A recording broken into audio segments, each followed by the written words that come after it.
മലപ്പുറം കൊണ്ടോട്ടി നീറാട് മധ്യവയസ്കൻ ഷോക്കേറ്റ് മരിച്ചതിൽ കെഎസ്ഇബി അധികൃതരുടെ ഭാഗത്ത് ഗുരുതര വീഴ്ച.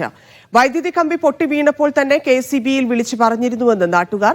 12 മണിക്ക് വൈദ്യുതി ലൈൻ പൊട്ടി വീണതാണ്. 12:45 അപകടം നടന്നിട്ടും ആരും എത്തിയില്ലെന്നും ആരോപണമുണ്ട്. 2024 സീറോ ആക്സിഡന്റ് പുരസ്കാരം നേടിയ കൊണ്ടോട്ടി ഇലക്ട്രിക്കൽ ഡിവിഷന് കീഴിലാണ് ഷോക്കേറ്റ് മരണമുണ്ടായിരിക്കുന്നത്. ഞാനിപ്പോൾ നിൽക്കുന്നത് അപകടം സംഭവിച്ച സ്ഥലത്താണ്. ഇവിടെ വെച്ചായിരുന്നു അപകടം സംഭവിച്ചത്. അദ്ദേഹം ഈ കാണുന്ന ഭാഗത്ത് തെങ്ങിന് തടമെടുത്തുകൊണ്ടിരിക്കെ ഈ കമ്പി പൊട്ടി വീണത് അറിയാതെ അതിൽ തട്ടുകയും പിന്നീട് ഷോക്കേൽക്കുകയാണ് ഉണ്ടായതെന്നുള്ള. ഈ കമ്പി പൊട്ടി വീണത് അതിന്റെ തൊട്ടടുത്ത ദിവസമായ വ്യാഴാഴ്ചയാണ്.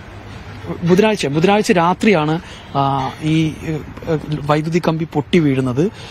അന്ന് തന്നെ ഈ പ്രദേശത്തെ വീട്ടുകാർ കെഎസ്ഇബി ഓഫീസിൽ വിളിച്ചു പറഞ്ഞിരുന്നു. ഈ സമീപത്തെ 2 വീട്ടിലേക്കുള്ള വൈദ്യുതി ബന്ധം പോയിരുന്നു. അതായത് 8:30 വൈദ്യുതി പോകുന്നു, പിന്നീട് 10 മണിക്ക് കറണ്ട് ഈ പ്രദേശത്തേക്ക് വരുന്നു. ഈ 2 വീടുകളിലേക്ക് കറണ്ട് വരുന്നില്ല. ഈ സമയം തന്നെ ഈ വീട്ടുകാർ കെഎസ്ഇബി അധികൃതരെ വിളിച്ചു പറഞ്ഞിരുന്നു, ഇങ്ങനെ വൈദ്യുതി വന്നിട്ടില്ല, പൊട്ടി വീണ വിവരം. പക്ഷെ അവർ വന്നില്ല. പിന്നീട് ഇന്നലെ രാവിലെ മുതൽ പല തവണയായി കെഎസ്ഇബി അധികൃതരെ വിളിച്ചു, പക്ഷേ അവർ വന്നില്ല. 12 മണിക്ക് എത്താമെന്ന് പറഞ്ഞു, അപ്പോഴും എത്തിയില്ല. പിന്നീട് ഈ അപകടം സംഭവിക്കുന്നത് ഏതാണ്ട് 12:45 കൂടിയാണ് അപകടം സംഭവിക്കുന്നത്. അതായത് കൃത്യസമയത്ത് കെഎസ്ഇബിയുടെ ഭാഗത്തുനിന്ന് ഒരു തക്കതായ ഒരു നടപടി, അവർ വന്ന വൈദ്യുതി ലൈൻ ഓഫ് ചെയ്യുകയോ അല്ലെങ്കിൽ അത്തരത്തിൽ എന്തെങ്കിലും നടപടി സ്വീകരിക്കുകയോ ചെയ്തിരുന്നെങ്കിൽ ഈ ഒരു മരണം, ഒരു വിലപ്പെട്ട ജീവൻ നഷ്ടമാവില്ല എന്നുള്ളതാണ് പ്രധാനമായുള്ള ഒരു കാരണം, പ്രധാനമായും ഉയരുന്ന ആക്ഷേപം. അതായത് ഗുരുതരമായൊരു വീഴ്ച കെഎസ്ഇബിയുടെ ഭാഗത്തു നിന്ന് ഉണ്ടായി എന്നുള്ളത് കൂടി പറയുന്നത്. ഇപ്പോൾ അവരുടെ ബന്ധുക്കൾ തന്നെ നമ്മോടൊപ്പം ചേരുന്നുണ്ട് എന്നുള്ളതാണ്. ഈ ഇന്നലെ ഒരു ഉച്ചയ്ക്ക് 12:45 12:45 സമയം 12:30 സംഭവിച്ചത്. ഈ കമ്പി പൊട്ടി വീണ സമയത്ത് തന്നെ നമ്മൾ വിളിച്ചു പറഞ്ഞിരുന്നല്ലോ. നമ്മളിത് അറിയില്ല. കാരണം നമ്മളെ തൊട്ട ബാക്കിലുള്ള 2 വീട്ടുകളിലേക്ക് പോകുന്ന കണക്ഷനാണിത്. ഇവിടെ നമ്മളെ വീട്ടില് വേറെ ലൈനാണ്, ഇവിടെ കറണ്ട് ഉണ്ട്. അപ്പൊ അവരെ വീട്ടിലേക്ക് പോകുന്ന ലൈനായപ്പോ അവര് വിളിച്ചു പറഞ്ഞിട്ടുണ്ട്. അപ്പൊ ഇവര് വീട്ടുകാർ ഇപ്പൊ എന്റെ പെങ്ങളെ ഭർത്താവാണ്, മൂപ്പര് ഈ വിവരം അറിയില്ല. ഈ ലൈന് പൊട്ടി വീണതും ഇവിടെ കറണ്ട് പോയ വിവരമൊന്നും അറിയില്ല. ഒരു സാധാരണ തോട്ടത്തേക്ക് ഇറങ്ങണ രീതിയിൽ ഇറങ്ങിയതാണ്. അപ്പോഴാണ് സംഭവിച്ചത്. അവര് തലേന്ന് രാത്രി വിളിച്ചു പറഞ്ഞിട്ടുണ്ട്. അന്ന് രാവിലെയും ഒരു കെഎസ്ഇബിക്ക് വിളിച്ചിട്ടുണ്ട്. കെഎസ്ഇബിന്റെ ഭാഗത്തുനിന്നുള്ള ഒരു അനാസ്ഥ മാത്രമാണ് ഇതിന് കാരണം. കൃത്യസമയത്ത് അവര് ലൈനൊന്ന് ഓഫാക്കി പോയാൽ മതിയായിരുന്നു. വർക്കുകൾ ഇപ്പോൾ സമയമാകുമ്പോൾ കൂടുതൽ വർക്കുണ്ട്. പക്ഷെ ഈ ലൈനൊന്ന് ഓഫാക്കി പോയിക്കുകയാണെങ്കിൽ ഇങ്ങനെ സംഭവിക്കില്ലായിരുന്നു എന്നുള്ളതാണ് ഞങ്ങളെ കുറച്ച് തീരുമാനം.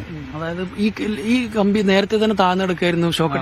അതിന് മുന്നേ ഒരു 15 ദിവസം മുന്നേ ലൈൻ്റെ തന്നെ ചെറിയ മോനെ, 8ാം ക്ലാസ് പഠിക്കുന്ന മോന് ഇതേപോലെ കറണ്ടിന്റെ എന്തോ ഒരു പ്രശ്നം വന്നപ്പോൾ കെഎസ്ഇബിക്ക് വിളിച്ചു പറഞ്ഞു. അപ്പൊ അവര് എന്ത് ചെയ്തു, ഈ പോസ്റ്റിന്റെ നമ്പർ വേണമെന്ന് പറഞ്ഞിട്ട് ആ പോസ്റ്റിന്റെ നമ്പർ എടുക്കാൻ വേണ്ടി പോയ സമയത്ത് പറഞ്ഞ് ഷോക്ക് അടിച്ചിട്ട് തെറിച്ച് വീഴുണ്ടായത്. അപ്പൊ അന്ന് ഇതിന്റെ തോട്ടത്തിൽ കൂടെ ആകുമ്പോൾ ലൈന് താഴ്ന്നു കിടന്ന് മറ്റുള്ള മരങ്ങളിലൊക്കെ ടച്ച് ആയിട്ടുള്ള വിഷയങ്ങളുണ്ട്. ഇതൊക്കെ അറിയിച്ചിട്ടും അതിന്റെ ഭാഗത്തുനിന്ന് അതിന്റെ വേണ്ട രീതിയിലുള്ളൊരു പരിഹാര മാർഗം ഉണ്ടായിട്ടില്ല.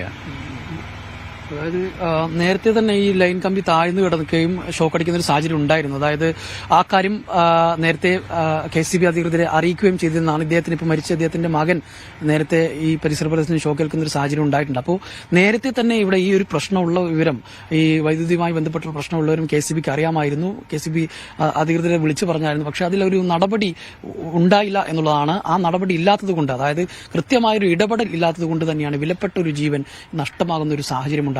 എന്തായാലും വലിയ തരത്തിലുള്ള പ്രതിഷേധമാണ് ഇപ്പോൾ ഉയരുന്നതെന്നുള്ളതാണ്. ഇപ്പോൾ ഈ അപകടം സംഭവിച്ചതിന് ശേഷം ഇപ്പം നമുക്ക് ദൃശ്യങ്ങളിൽ കാണാം, കെഎസ്ഇബി അധികൃതരൊക്കെ ഇവിടെ വന്ന് ലൈനൊക്കെ ശരിയാക്കുന്ന ഒരു സാഹചര്യമാണ് നിലവിലുള്ളത്.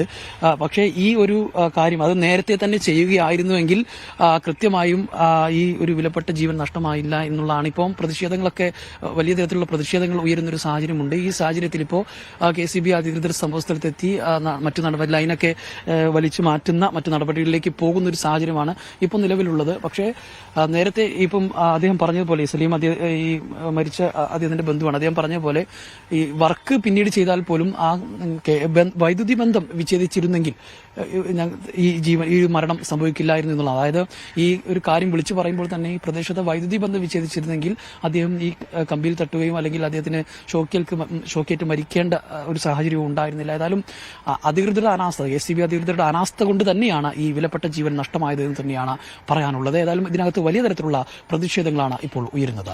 അനുരൂപ് ചിക്കോടിനൊപ്പം ജംഷീർ കൊടിഞ്ഞി, മീഡിയ 1 മലപ്പുറം.